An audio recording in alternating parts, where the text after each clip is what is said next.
मन की बात में आपका स्वागत है। देखिए रवीश कुमार ऑफिशियल में रवीश कुमार ने किस तरह से बीजेपी को धोया। आखिर वह सवाल उन दो सवालों में आ ही गया जिस सवाल से प्रधानमंत्री नरेंद्र मोदी पिछले 9 साल से बच रहे थे, जिस सवाल से बचने के लिए भारत में और दुनिया भर में प्रेस कॉन्फ्रेंस नहीं कर रहे थे। यह वो सवाल था जिसका सामना अकेले प्रधानमंत्री मोदी कर रहे थे, मगर जिसे पैदा किया है खुद उन्होंने, उनके राजनीतिक सहयोगियों ने, आरएसएस ने, गोदी मीडिया ने, इन सभी के समर्थन से बेलगाम हो चुके धर्म गुरुओं ने, जो जंतर मंतर से लेकर हरिद्वार तक मुसलमानों के नरसंहार के नारे लगा रहे थे, जो किसी को गौ रक्षा के नाम पर घेर कर मार दे रहे थे और पुलिस कार्रवाई ना करे इसलिए महापंचायतें कर रहे थे। मोदी सरकार और बीजेपी की सरकारें इनके खिलाफ कार्रवाई नहीं कर रही थीं। आज इन सभी की मेहनत का नतीजा यह निकला है कि दुनिया के मंच पर इस महान और शानदार देश के प्रधानमंत्री को शर्मसार होना पड़ा है। क्या वाकई में शर्मसार होना पड़ा? यही वो सवाल था जिसे भारत और दुनिया भर के पत्रकार, लोकतंत्र के समर्थक, राजनीतिक चिंतक प्रधानमंत्री मोदी से पूछना चाहते थे। यही वो सवाल है जिसने उनकी अमेरिका यात्रा की चमक को मिट्टी में मिला दिया। राष्ट्रपति बाइडेन की पत्नी को तोहफे में हीरा देकर अपने लिए जीरा हासिल नहीं कर सके, बल्कि इस सवाल ने उनकी यात्रा को जीरो कर दिया है।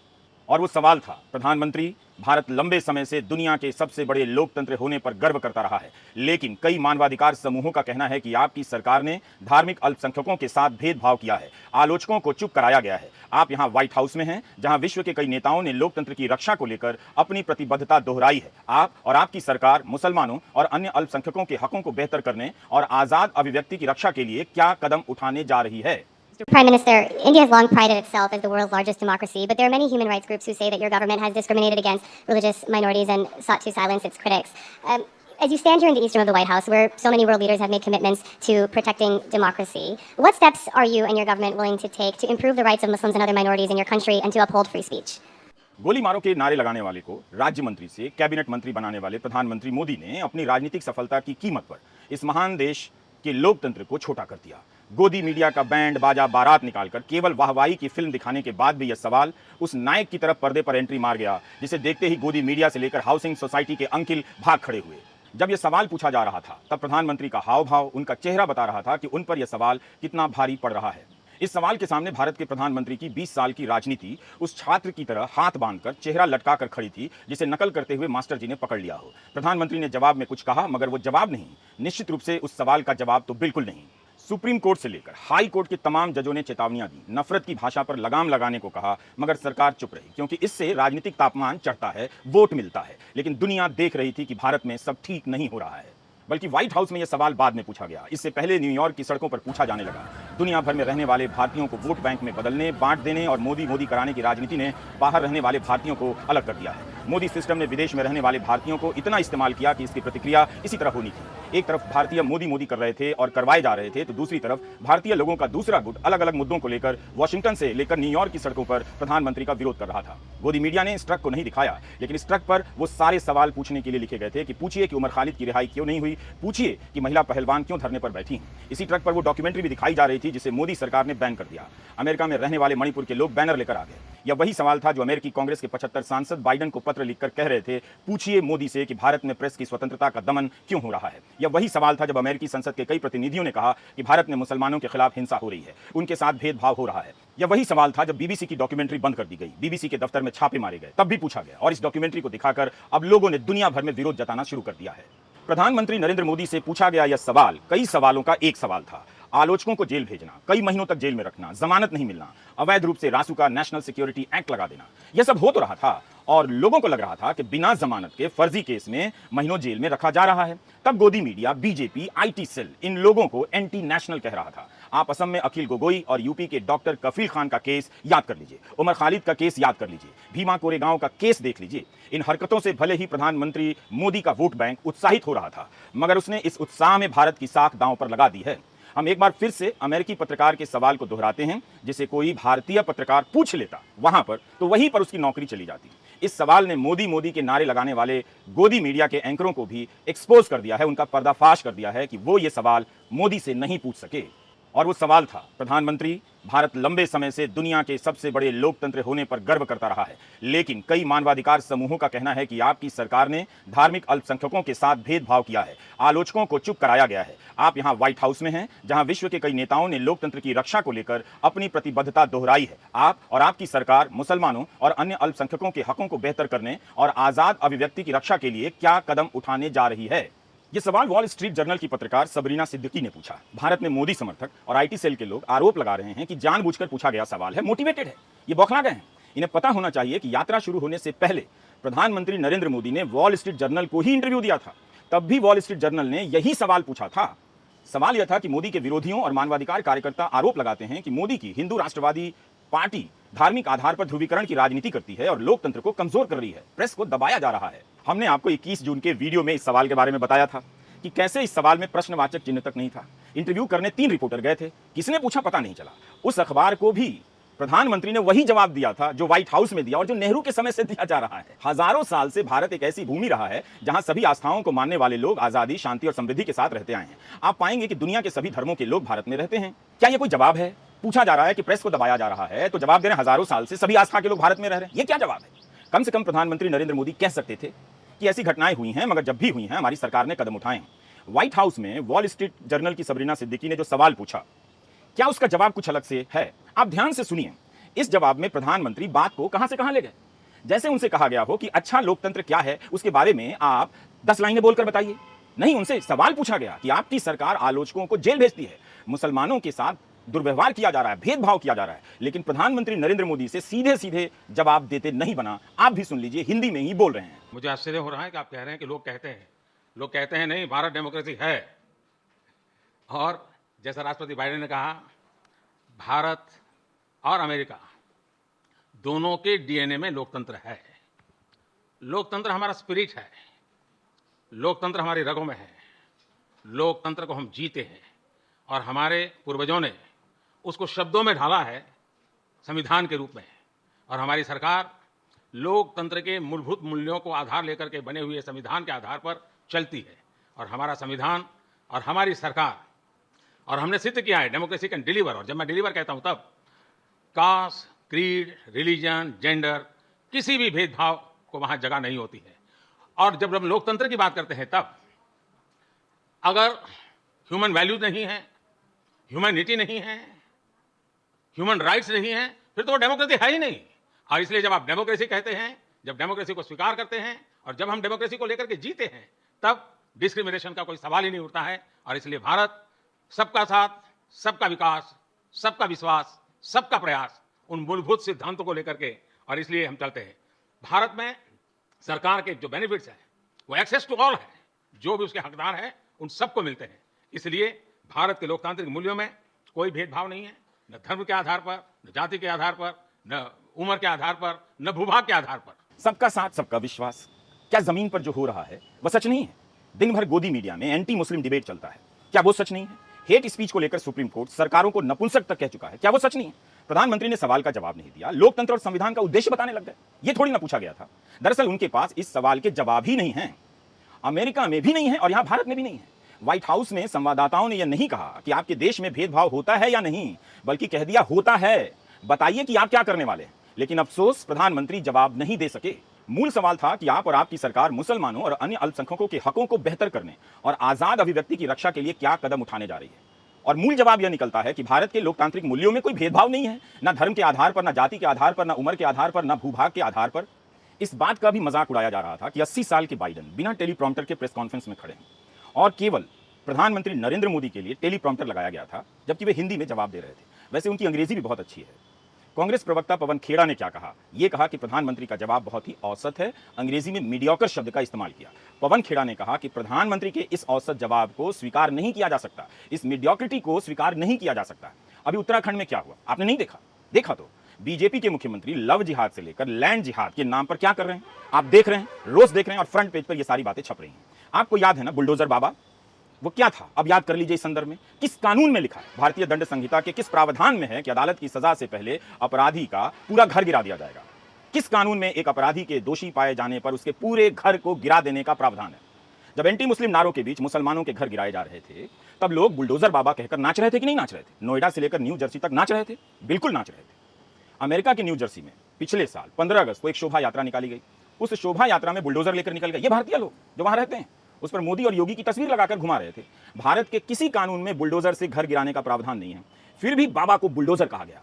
15 अगस्त 2022 की शोभा यात्रा में जो लोग गए थे, क्या उन्हें पता नहीं कि वे उस अमेरिका में रहते हैं जहां यह कभी संभव नहीं है कि किसी का घर गिरा दिया जाए, बस इसलिए कि वो मुसलमान है। अमेरिका में रहने वाले भारतीय यह बात जानते हैं, फिर भी एंटी मुस्लिम नफरत से घर गिरवा दिया। वे भूल गए कि दुनिया में बातों से हज़ान भी नहीं है कि बुलडोजर लेकर निकले हैं आजादी का अतिक्रमण के नाम पर बुलडोजर चलवा। यूपी का प्रयागराज लोगों ने भारत का नाम खराब कर दिया।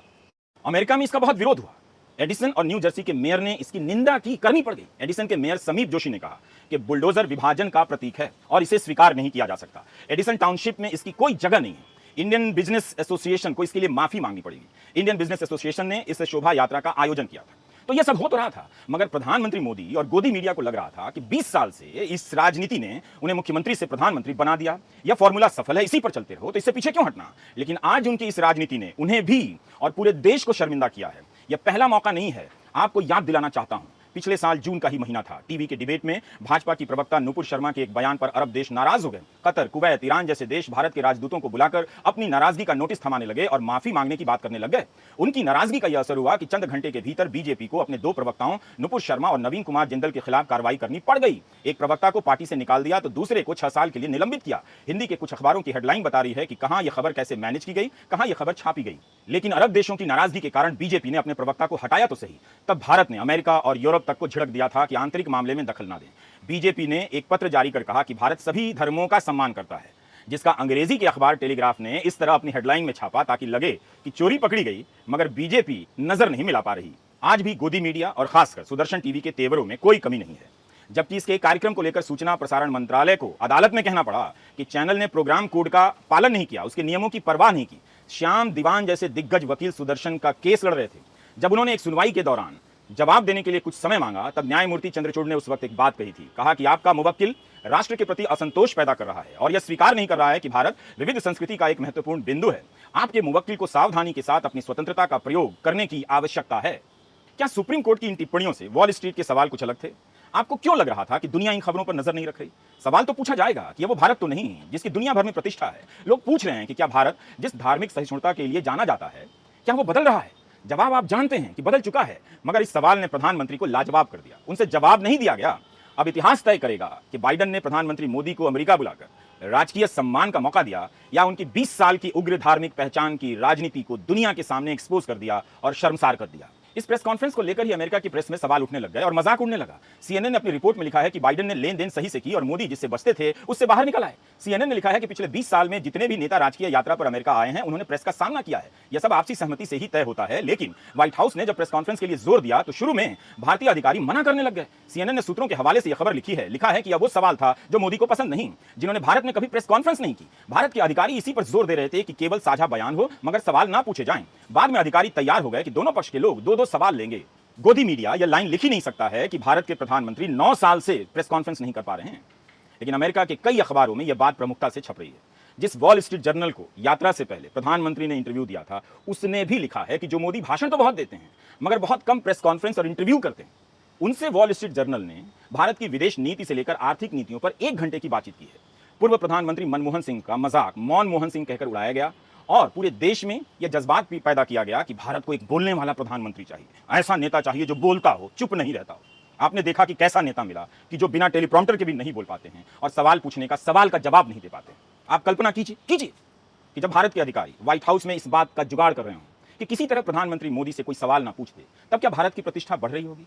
क्या व्हाइट हाउस के अधिकारियों को नहीं दिख रहा होगा कि इतने बड़े देश के प्रधानमंत्री को सवालों से बचाने के लिए कितनी मेहनत हो रही है? उन अधिकारियों पर क्या बीत रही होगी? क्या वे शर्मिंदा नहीं हो रहे होंगे? वे भी तो भारत का प्रतिनिधित्व करते हैं, लेकिन उन्हें अपने प्रधानमंत्री को सवालों से बचाने का काम करना पड़ रहा था। यह केवल और केवल शर्मनाक है। प्रेस कॉन्फ्रेंस में आएंगे और 2 सवाल लेंगे, इसकी भी घोषणा अमेरिका में धूमधाम से की गई ताकि दुनिया को पता चल जाए कि जो प्रेस कॉन्फ्रेंस से भाग रहे थे उन्हें हम प्रेस कॉन्फ्रेंस में लेकर आ रहे हैं। यह बहुत खराब किया अमेरिका ने भारत के साथ और भारत के प्रधानमंत्री नरेंद्र मोदी के साथ। अमेरिका के राष्ट्रीय सुरक्षा परिषद के प्रवक्ता जॉन किर्बी की टिप्पणी भी आप खास तौर से नोट कीजिए। जॉन किर्बी कहते हैं कि हम इस बात के लिए आभारी हैं कि प्रधानमंत्री मोदी इस यात्रा के अंत में होने वाली प्रेस कॉन्फ्रेंस में हिस्सा लेने जा रहे हैं। हम मानते हैं कि यह काफी महत्वपूर्ण है और हमें इस बात की खुशी है कि प्रधानमंत्री भी मानते हैं कि यह जरूरी है ना कमाल? जो प्रधानमंत्री 9 साल में एक प्रेस कॉन्फ्रेंस नहीं कर सके, वो अमेरिका में जाकर मानने लगे कि प्रेस कॉन्फ्रेंस में हिस्सा लेना जरूरी है, जो खुद 2019 में ट्रंप के समय सवाल लेने से इनकार कर चुके थे। जॉन किर्बी का यह बयान बताता है कि इस यात्रा में अमेरिका उन पर भारी पड़ गया, राजकीय सम्मान देकर उन्हें राजनीतिक रूप से शर्मसार कर दिया। ये बाइडन का मास्टर स्ट्रोक था। 75 सांसद बाइडन से कह रहे थे कि मोदी से सवाल पूछिए। बाइडन ने मोदी को सवालों के सामने लाकर खड़ा कर दिया और वही सवाल पूछा गया जो उस पत्र में था। मुझे नहीं पता कि इन सवालों से भागते या बचते रहने वाले प्रधानमंत्री मोदी ने उस वक्त अक्षय कुमार को याद किया या रवीश कुमार को, लेकिन आज दुनिया ने देखा कि भारत के प्रधानमंत्री सवालों से थर्रा जाते हैं। ओबामा ने भी तो वही कहा जो वॉल स्ट्रीट जर्नल की सबरीना सिद्दीकी ने पूछा। ऐसा लगता है कि सारा अमेरिका इस बार इसी तैयारी में था कि आने दो, घेरते हैं, पूछते हैं। CNN की एंकर क्रिस्टियाना अमनपोर से बराक ओबामा ने कहा कि मैं सोचता हूं कि अगर राष्ट्रपति प्रधानमंत्री मोदी से मिलते हैं तो हिंदू बहुसंख्यक भारत में मुसलमान अल्पसंख्यकों की सुरक्षा का जिक्र तो करना ही चाहिए, और अगर मुझे प्रधानमंत्री मोदी से बातचीत का मौका मिलता जिन्हें मैं अच्छी तरह से जानता हूं, तो मेरा यही तर्क होता कि अगर आप अल्पसंख्यकों के अधिकार की रक्षा नहीं करते हैं तब इस बात की बहुत संभावना है कि इससे भारत किसी बिंदु पर जाकर दरकने लगेगा। हमने देखा भी है कि जब आंतरिक स्तर पर टकराव का पैमाना बड़ा होने लगता है तब क्या होता है। ऐसा हुआ तो यह भारत के हितों के खिलाफ होगा, केवल मुस्लिम भारत के खिलाफ नहीं बल्कि हिंदू भारत के खिलाफ भी। इसलिए मैं मानता हूं कि इन चीजों के बारे में ईमानदारी से बात होनी चाहिए। पूर्व राष्ट्रपति बराक ओबामा को प्रधानमंत्री बराक कहा करते थे, बराक, यह दिखाने के लिए कि कितनी नजदीकी है। यही ओबामा थे जिन्होंने प्रधानमंत्री मोदी पर लगे वीजा बैन को हटाया था। गुजरात दंगों के कारण उन पर वीजा बैन था और वे अमेरिका नहीं जा सकते थे, और ओबामा ने ही उन्हें व्हाइट हाउस में बुलाया था। आपने गौर किया होगा कि ओबामा हिंदू भारत और मुस्लिम भारत जैसे शब्दों का इस्तेमाल कर रहे हैं। विदेश मंत्री एस जयशंकर को तुरंत इसका खंडन करना चाहिए, वे इसके एक्सपर्ट हैं, करना भी चाहिए, और बताना चाहिए कि बुलडोजर चलाने की घटना और उत्तराखंड में फर्जी खबर के आधार पर मुसलमानों को दुकानों से भगाने की खबर और स्वामी जी का बयान ओबामा से कैसे अलग है, ये भी हमें समझा दें। कितनी बदनामी हुई है, हर जगह ओबामा का यह बयान दुनिया भर में छपा है। किस लिए? क्योंकि एंटी मुस्लिम से हाउसिंग सोसाइटी के गेट पर बैठने वाले फालतू अंकिलों के बीच माहौल बनता रहे कि भारत का नाम हो गया है और एंटी मुस्लिम बातें चलती रहे, व्हाट्सएप में फॉरवर्ड होता रहे। क्या आप नहीं जानते कि 9 साल से क्या हो रहा है इस देश में? मोदी मोदी हो रहा है, और मोदी मोदी के नाम पर यही सब हो रहा है उसके पीछे। इसके लिए भारत जैसे महान देश की प्रतिष्ठा दांव पर लगा दी गई। भारत में प्रेस की क्या स्थिति है यह अमेरिका को कहने की जरूरत नहीं, आपको खुद पता है। हमने हजार नहीं लाखों बार यह बात कही है कि भारत का मीडिया गोदी मीडिया है। यही नहीं, कम्युनिटी टू प्रोटेक्ट जर्नलिस्ट ने वॉशिंगटन पोस्ट अखबार में पूरे पन्ने का विज्ञापन ही दे दिया। इस पर लिखा है कि भारत में प्रेस का दमन हो रहा है, गिरफ्तार किए गए पत्रकारों की तस्वीरें हैं, गौतम नवलखा की तस्वीर है। दुनिया हैरान है कि भारत जैसे देश में गोदी मीडिया हो सकता है और सवाल पूछने वालों को जेल भेजने से लेकर नौकरी से निकाला जा सकता है। यह विज्ञापन कहीं से भी अमेरिका में भारत का परचम नहीं लहराता है। भारत को आदर की निगाह से देखने वाले लोग भारत को लेकर बहुत चिंतित हैं, ये उनकी चिंता का प्रश्न है। इसके लिए राहुल गांधी जिम्मेदार नहीं है कि उन्होंने विदेश में जाकर यह बात कह दी। दूसरे देश के लोगों को पता है कि भारत में क्या हो रहा है। यात्रा से पहले अगर आपने दी इकोनॉमिस्ट के 2 अंकों को देखा होता, मिलाकर देखा होता, तो आप समझ जाते कि 9 साल में प्रधानमंत्री मोदी खुद को कहां से कहां ले आए हैं और भारत की छवि उनके कार्यकाल में कैसी बन गई है। जून 2017 के द इकोनॉमिस्ट के इस खबर को देखिए, मोदी शेर की सवारी कर रहे हैं। इस फोटो के नीचे एक लाइन लिखी है, सुधार का भ्रम। जून 2023 के इस खबर को देखिए, बाइडन ने शेर को पालतू बना लिया है। फोटो के साथ लिखा है कि अमेरिका का नया बेस्ट फ्रेंड। शेर की सवारी करने वाले मोदी के शेर को अमेरिका ने अब पालतू बना लिया है और इससे भारत का नाम नहीं होता है। अंकिलों, अब आंखें खोलो खोलो। क्या अमेरिका ने चीन को लेकर कुछ भी कहा कि भारत के हिस्से का अतिक्रमण किया है, अब वहां से पीछे जाइए। बीजेपी के ही सांसद हैं सुब्रमण्यम स्वामी, उन्होंने ये बात उठाई है कि भारतीय क्षेत्र में चीन के अतिक्रमण को लेकर अमेरिका ने कुछ कहा ही नहीं, तब भी चीन के खिलाफ अमेरिका और भारत की ये दोस्ती कैसी हो गई। ऐसा नहीं है कि हम लोकतंत्र को लेकर अमेरिका के रिकॉर्ड को नहीं जानते हैं, फिर भी आप वहां बांग्लादेश, नेपाल, पाकिस्तान, भारत से जाकर आराम से बसते हैं, नागरिकता लेते हैं और वहां के सरकारी पदों पर पहुंचते हैं। उसके लोकतंत्र में आज भी ये खूबी है जो भारत के लोकतंत्र में नहीं है। यह वही देश है जिसने इराक और अफगानिस्तान को बर्बाद कर दिया, लेकिन इसी देश के भीतर भी आज लोकतंत्र के पतन को लेकर गहन चर्चा है। बाइडन और ट्रंप के खिलाफ केस मुकदमों की फाइलें खुल रही हैं और ट्रंप अदालतों पर आरोप लगा रहे हैं, तो सवाल पूछा जा रहा है कि बाइडन के खिलाफ कार्रवाई क्यों नहीं हो रही है। अमेरिका अपने सवालों से जूझ रहा है, उसके लोकतंत्र का संकट भी बाहर आ रहा है। प्रधानमंत्री मोदी अगर स्वाभाविक रूप से जवाब देते तो इन सभी बातों का जिक्र कर सकते थे। सबरीना सिद्दीकी की तरह भारत का गोदी मीडिया या एंकर भी इस तरह के सवाल बाइडन से पूछ सकता था, मगर वो सवाल पूछने के लायक ही कहां रहा। लेकिन जिस जवाब के नाम पर लोकतंत्र की परिभाषा और सबका साथ सबका विश्वास करने लग गए प्रधानमंत्री मोदी, कहते हैं कि ऐसी घटनाएं अमेरिका में भी हो रही हैं, भारत में भी हो रही हैं, यही कह देते। यह दोनों के लिए चुनौती है, लेकिन वे अपनी राजनीति के खिलाफ अगर बोल देते तो गोदी मीडिया फिर क्या करता, आईटी सेल क्या करता और जगह जगह खड़ी की गई हिंदू रक्षक सेनाएं क्या करती। प्रधानमंत्री की इस यात्रा से भारत को क्या मिला, इस पर अलग से चर्चा होगी। विश्व व्यापार संगठन के किन शर्तों को हटाया गया और उससे अमेरिका को लाभ हुआ या भारत को, इस पर चर्चा होगी। राजकीय सम्मान के तामझाम से इस यात्रा के हासिल पर आप पर्दा नहीं डाल सकते। यह वो यात्रा है जिसे शायद ही प्रधानमंत्री याद रखना चाहेंगे। इस यात्रा में मोदी से चौतरफा सवाल पूछे गए जो उनके ही नहीं भारत की साख को भी हल्का करते हैं। कई लोगों ने लिखा है कि रूस ने यूक्रेन पर हमला किया, अगर मोदी इस पर खुद को न्यूट्रल कहते हैं, तब चीन ने भारत के क्षेत्र का अतिक्रमण किया, इस पर भी सबको न्यूट्रल रहना चाहिए। कुल मिलाकर इस यात्रा का सार यही है बाइडन ने राजकीय सम्मान लेकर मोदी से वह सम्मान ले लिया जिसके लिए 9 साल से प्रोपेगेंडा रचा जा रहा है कि मोदी ने विदेशों में भारत का नाम कर दिया। इस बार मोदी से इस तरह से सवाल पूछे गए जैसे मोदी ने भारत के नाम को खराब कर दिया है। दुख की बात है, बहुत दुख की बात है कि अमेरिकी प्रेस इस बात को बहुत बड़ी खबर के रूप में पेश कर रहा है कि जिन्होंने 9 साल तक एक प्रेस कॉन्फ्रेंस नहीं की, उन्होंने 2 सवाल लिए हैं। इससे भारत की मर्यादा को बहुत धक्का पहुंचा है। बोला तो आपने 100% सच, लेकिन वोट हम बीजेपी को ही देंगे। खाने को चाहे खाना ना मिले, गोबर खा के रह लेंगे, लेकिन वोट हम बीजेपी को ही देंगे। सुना ना आपने पीछे से